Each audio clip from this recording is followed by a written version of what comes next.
महाभारत में एक प्रसंग है, कोई महाभारत की कथा सुने होंगे, तो एक बहुत प्यारा सा प्रसंग है। यक्ष और युधिष्ठिर का संवाद। वनवास काल में रहते हैं पांचों पांडव, प्यास से परेशान हैं, पानी खोज रहे हैं, मिल नहीं रहा है। इसी बीच में एक वृक्ष के पास एकदम थके हारे द्रौपदी कहती है कि अब चला नहीं जा रहा है, बहुत प्यास लगी है। तो एक वृक्ष पर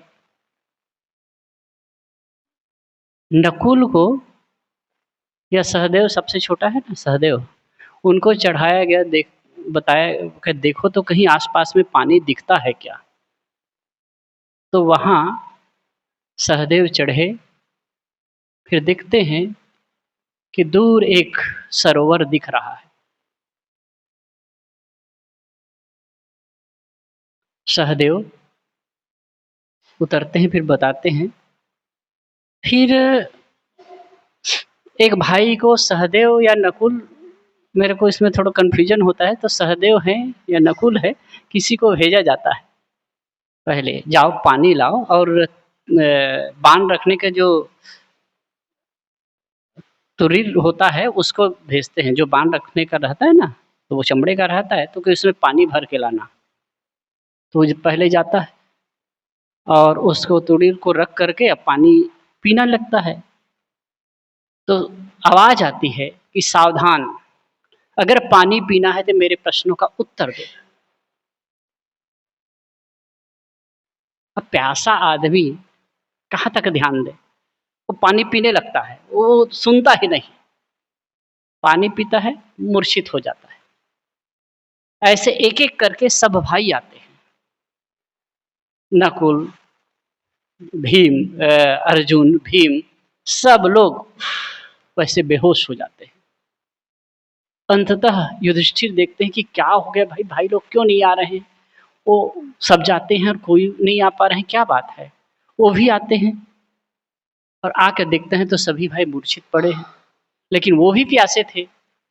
पहले पानी अंजलि में भर के पीना चाहे, इसी बीच आवाज आती है कि सावधान, अगर पानी पीना है तो मेरे प्रश्नों का उत्तर दो, और नहीं तो तुम्हारे भाइयों की दशा तुम्हारी भी हो जाएगी।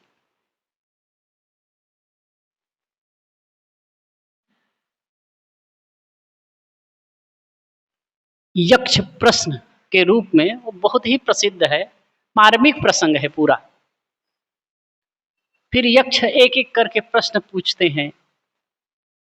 आकाश से ऊंचा कौन, धरती से भारी कौन, ऐसे बहुत सारे प्रश्न हैं। तो आकाश से ऊंचा तो पिता को कहे, धरती से भारी माँ को कहे, बहुत सारी बातें हैं, उन सब पर न जाए। एक महत्वपूर्ण प्रश्न आया है, वार्ता क्या है।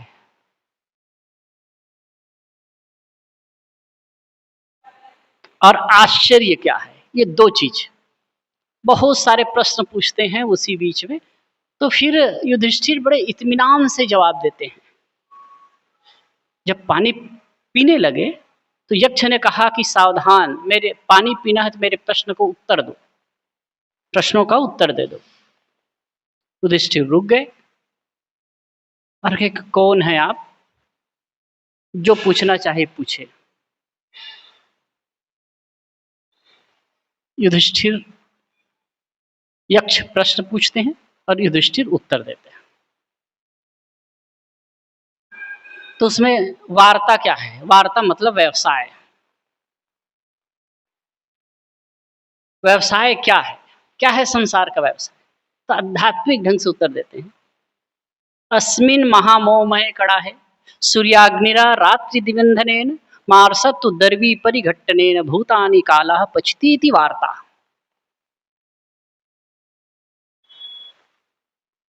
अस्मिन महामोमय कड़ा है, ये बहुत बड़ा ये संसार कड़ाह है, मोह का कड़ाह। अब इसमें सूर्याग्नि रात्रि दिवंधने, सूर्य की अग्नि लगी है, और रात और दिन के ईंधन है। मार्सर तो दरवी परिघट्टनेन, मास और ऋतु की करछुली है, और काल परिघट्टन कर रहा है, औट रहा है। जैसे कि कुछ बनाना होता है, हलवा बनाना है या फिर कोई भी आइटम हम बनाते हैं, सब्जी बनाना है, तो पलटा से चलाते हैं ना, उलट पुलट करके सेकते हैं। तो ऐसे ही कहते परिघट्टन कर रहा है काल। मार्सत दरवी परिघट्टनेन, मास और ऋतु रूपी करछुली से परिघट्टन कर रहा है, रगड़ रहा है। आज और कल में पूरा जीवन बीता जा रहा है। भूतानि कालः पचतीति वार्ता, भूत नाम प्राणियों को काल रांध रहा है, परिघट्टन कर रहा है। देखते देखते सुबह होती है, शाम होती है, जिंदगी यूं ही तमाम होती है। सुबह और शाम करते करते जीवन बीतता जाता है, बीतता जाता है, और हम ऐसे भूले रहते हैं। कभी कभी हम लगता है, वैसे कहते हैं ना, सुख के दिन कैसे बीतते हैं पता नहीं चलता है, और दुख के दिन काटे नहीं कटते। जब शरीर में कोई पीड़ा हो जाती है, कोई ताव वगैरह आ जाता है, शरीर में दर्द है, तो कैसे लगता है? रात बीतना मुश्किल होता है, कैसे रात कटे ऐसा लगता है। और जब अच्छे हैं तब बिंदास, एक बार सो और सवेरे उठो, लगता है कि सोए और उठे, कब सोए कब उठे पता ही नहीं चलता है। हम लोग रहते हैं और एक सप्ताह बीतता है, फिर शनि रवि आ गया, पता नहीं चलता है।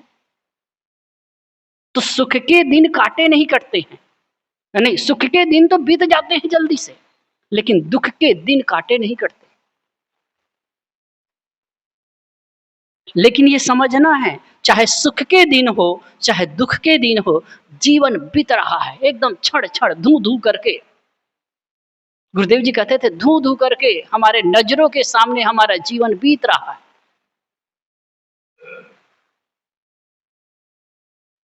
आप अपने जीवन को देखिए, देखते ही देखते कितना परिवर्तन होता है, कितना परिवर्तन हो जाता है।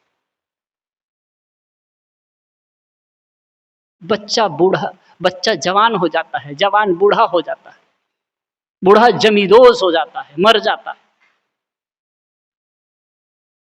कभी कभी मैं सोचता हूँ, जैसे हम साधु जीवन में आए, कितने लोग हमारे साथ में रहे, सब इधर उधर हो गए।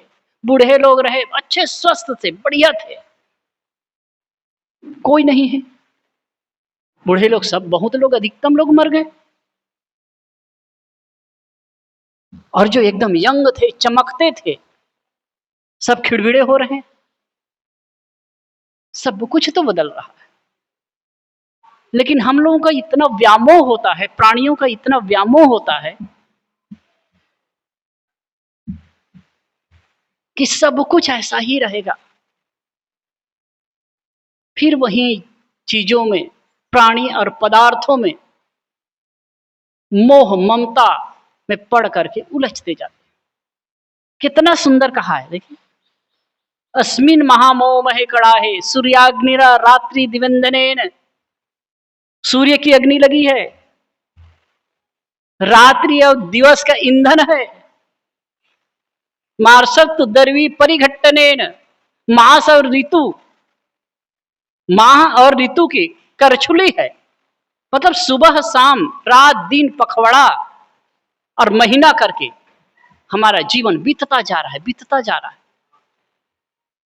कई बार देखता हूं, यहां भी आते हैं बच्चे, छोटे छोटे बच्चे रहे, जवान हो गए, उनकी शादी होगी, उनके बच्चे आ गए, कब बड़े हुए। जिग्नेश भाई आते थे, पहले बैठते थे, चर्चा करते थे, बिल्कुल हल्के फुल्के, छोटी उम्र, और आज देखो, दो बच्चों के बाप है, बच्चे बड़े बड़े हो गए, उनसे बड़े हो गए उनके बच्चे। ऐसे सबकी दशा, और ऐसे जीवन बीत रहा है। ये मत समझिए कि जीवन मतलब हम बड़े हो रहे हैं, या कुछ संसार में अच्छा हो रहा है, मौज, हम धीरे धीरे खिसक रहे हैं ना। इसी के आगे और एक चीज है, आश्चर्य क्या है? आश्चर्य क्या है? एक प्रश्न और आया है, आश्चर्य क्या है? तो क्या, अहन्य अन्य भूतानि गच्छन्ति यमालयम शेषा स्थावर मिच्छन्ति किम आश्चर्य मत परम। रोज रोज लोग मरकर यम सदन की ओर जा रहे हैं, यमलोक को जा रहे हैं, लेकिन जो बचे हुए हैं वो समझते हैं कि हम सदा बने रहेंगे। इससे बढ़कर आश्चर्य क्या है? लोग रोज मर मर करके जा रहे हैं, और जो बचे हुए हैं वो ये सोचते हैं कि हम सदा बने रहेंगे। इससे बढ़कर के आश्चर्य क्या हो सकता है? यही दुनिया में आश्चर्य है। कहते हैं ना, किसी बिल्डिंग को देखकर इंजीनियर ये बता सकता है कि अगर धरती कंप ना आए, कोई अगर अकस्मात न हो, तो ये बिल्डिंग इतने वर्षों तक रह सकता है, इसकी आयुष इतने वर्ष की हो सकती है। किसी पुल को, किसी ब्रिज को देख करके, भारत में जूना से जूना ब्रिज देख रहा है तो आप कलकत्ता जाइए, हावड़ा ब्रिज, शायद 250 साल कहते हैं उसको, अभी भी खड़ा है, आवाजाही हो रही है।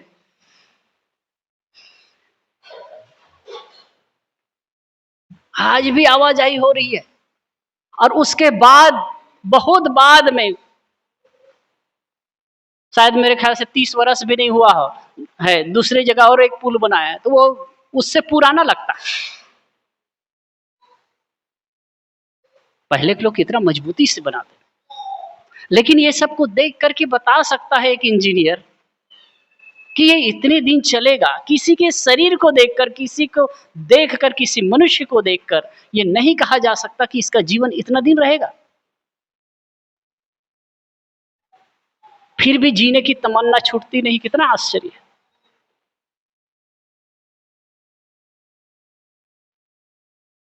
और जीना ही चाहते हैं। कभी कभी कहता हूं ना कि संत जन भी कहा करते हैं, कोई मान ले जाए आदमी है 80 वर्ष का, 80 वर्ष का आदमी, कोई दूसरा 80 वर्ष का मर गया, तो एक दूसरा 80 वर्ष वाला व्यक्ति है, वो ये नहीं सोचता है कि मैं मर जाऊंगा, वो सोचता है 90 और 100 तक भी लोग जीते हैं।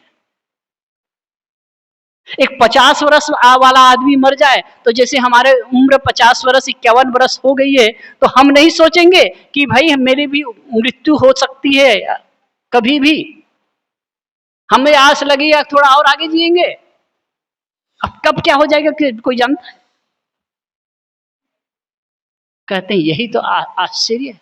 सदगुरु कबीर ने कहा ना, झूठे सुख को सुख कहे मानत है मनमोद, जगत चबैना काल का कुछ मुख में कुछ गोद। संसार के लोग झूठे सुख को सुख मानते और मन में प्रसन्न होते। जगत चबैना काल का, कबीर साहब तो सरल भाषा में एकदम विदग्धात्मक कहते। जगत चबैना काल का, जगत काल का चबैना, कुछ मुख में कुछ गोद। जैसे आदमी चना रखता है, कुछ चबैना कुछ खाने लगता है, तो कुछ चबा रहा है, कुछ हाथ में रखा है, कुछ गोद में रखा है, कुछ पात्र में रखा है। मुंह को चबा रहा है, उसको चबाएगा तो हाथ वालों को मुंह में डालेगा, और हाथ का खत्म हो जाएगा तो फिर से उठाएगा। ऐसे ही काल का चबैना हम सब बने। तब क्या करना चाहिए कि मर जाएं तो सिर पकड़ के बैठ जाएं ना। जो भी है जिंदगी, एक मैं पुस्तक पढ़ रहा था, कोई पुस्तक है, उसमें इतनी बेहतरीन बात कही कि भाई हर क्षण को बढ़िया से जियो, जीवन को वर्तमान में जियो, एकदम प्रसन्न चीज के, हर क्षण का एक मतलब एक मौज से, सुख से, वर्तमान में जीना ही सुख से जीना है। आप देखेंगे कभी भी हम उलझते हैं, दुखी होते हैं, वर्तमान में नहीं होते। किसी ने कुछ कहा, किसी ने कुछ प्रतिकूल किया और कुछ हुआ, उन्हीं बातों को लेकर के उलझते हैं, या पुरानी बातों को लेकर के, और ज्यादा पुरानी बातों को, या फिर भविष्य की कल्पना। अब इन्हीं बातों में उलझते उलझते हमारी ज़िंदगी बीत जाती है और सही कहें ना तो हम जीवन को जी ही नहीं पाते हैं। वर्तमान ही जीवन है और हमारा वर्तमान भूत भविष्य के चक्कर में उलझ जाता है। संत जन, ज्ञानी जन यही वर्तमान को जीने की बात बताते हैं। सचमुच में जो वर्तमान में जीना सीख गया, वर्तमान में होश पूर्वक जी रहा है, सही रूप से समझो ना तो वही जिंदगी जी रहा है। इसलिए कहते हैं चाहे कोई 100 वर्ष की जिंदगी जी रहा है, 100 वर्ष जी रहा है, उसका मूल्य नहीं है। अगर वो 10 वर्ष भी जीता है और बढ़िया से जी रहा है, वर्तमान में जी रहा है, होशपूर्ण जी रहा है, तो असली जिंदगी वही जी रहा है। हम सबको चाहिए कि हम ये संसार की हकीकत को समझ करके अपने कर्तव्य कर्म को तो करना है, इस सच्चाई को समझ करके और बिल्कुल वर्तमान को समझ करके हमको जीना है, बढ़िया जीना है। अब इन बातों को अगर समझ के जिएंगे तो कहीं गलत नहीं करेंगे, कि उलझेंगे नहीं, अपने लिए दुख खड़ा नहीं करेंगे। तो कुछ बातों पर मैंने चर्चा की और पूज्य श्री साहिब जी हमारे बीच विराजमान हैं। अपनी बात को मैं यही विराम देता हूँ। बोलिए सदगुरुदेव की जय।